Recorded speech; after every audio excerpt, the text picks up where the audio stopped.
नमस्कार दोस्तों, आज हम जानेंगे नवरात्रि के बारे में। 9 दिनों तक चलने वाले इस पर्व में माँ दुर्गा के 9 रूपों की आराधना होती है। शास्त्रों में माँ दुर्गा को शक्ति की देवी बताया गया है, इसलिए इसे शक्ति की उपासना का पर्व की कहा जाता है।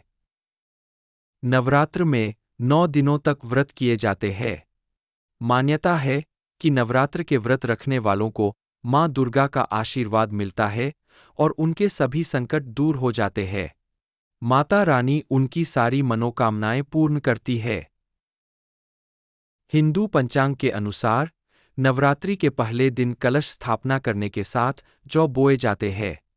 इस साल कलश स्थापना 3 अक्टूबर को सुबह 6:19 से लेकर 7:23 पर होगा।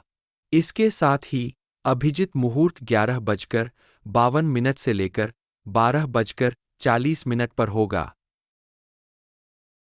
एक समय बृहस्पति जी ब्रह्मा जी से बोले, हे ब्राह्मण श्रेष्ठ, चैत्र व आश्विन मास के शुक्ल पक्ष में नवरात्र का व्रत और उत्सव क्यों किया जाता है? इस व्रत का क्या फल है? इसे किस प्रकार करना उचित है?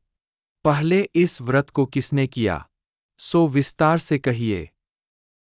बृहस्पति जी का ऐसा प्रश्न सुन ब्रह्मा जी ने कहा, हे बृहस्पते, प्राणियों के हित की इच्छा से तुमने बहुत अच्छा प्रश्न किया है। जो मनुष्य मनोरथ पूर्ण करने वाली दुर्गा, महादेव, सूर्य और नारायण का ध्यान करते हैं, वे मनुष्य धन्य है। यह नवरात्र व्रत संपूर्ण कामनाओं को पूर्ण करने वाला है। इसके करने से पुत्र की कामना वाले को पुत्र, धन की लालसा वाले को धन, विद्या की चाहना वाले को विद्या और सुख की इच्छा वाले को सुख मिलता है। इस व्रत को करने से रोगी मनुष्य का रोग दूर हो जाता है। मनुष्य की संपूर्ण विपत्तियां दूर हो जाती है और घर में समृद्धि की वृद्धि होती है।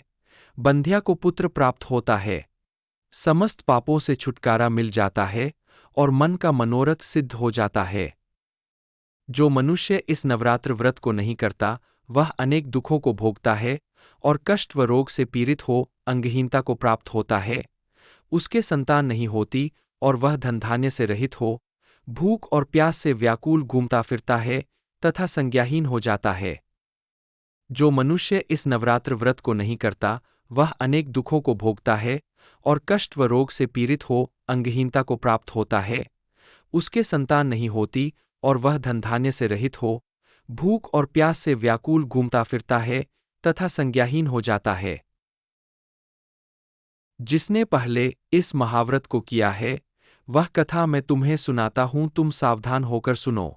इस प्रकार ब्रह्मा जी का वचन सुनकर बृहस्पति जी बोले, हे ब्राह्मण मनुष्यों का कल्याण करने वाले, इस व्रत के इतिहास को मेरे लिए कहो, सावधान होकर सुन रहा हूं। ब्रह्मा जी बोले, प्राचीन काल में मनोहर नगर में पीठत नाम का एक अनाथ ब्राह्मण रहता था। वह भगवती दुर्गा का भक्त था। उसके संपूर्ण सद्गुणों से युक्त सुमति नाम की एक अत्यंत सुंदरी कन्या उत्पन्न हुई। वह कन्या सुमति अपने पिता के घर बाल्यकाल में अपनी सहेलियों के साथ क्रीड़ा करती हुई इस प्रकार बढ़ने लगी, जैसे शुक्ल पक्ष में चंद्रमा की कला बढ़ती है। उसका पिता प्रतिदिन जब दुर्गा की पूजा करके होम किया करता, वह उस समय नियम से वहां उपस्थित रहती। एक दिन सुमति अपनी सखियों के साथ खेल में लग गई और भगवती के पूजन में उपस्थित नहीं हुई। उसके पिता को पुत्री की ऐसी असावधानी देखकर क्रोध आया और वह पुत्री से कहने लगा, अरे दुष्ट पुत्री, आज तूने भगवती का पूजन नहीं किया, इस कारण मैं किसी कुष्ठ रोगी या दरिद्र मनुष्य के साथ तेरा विवाह करूंगा।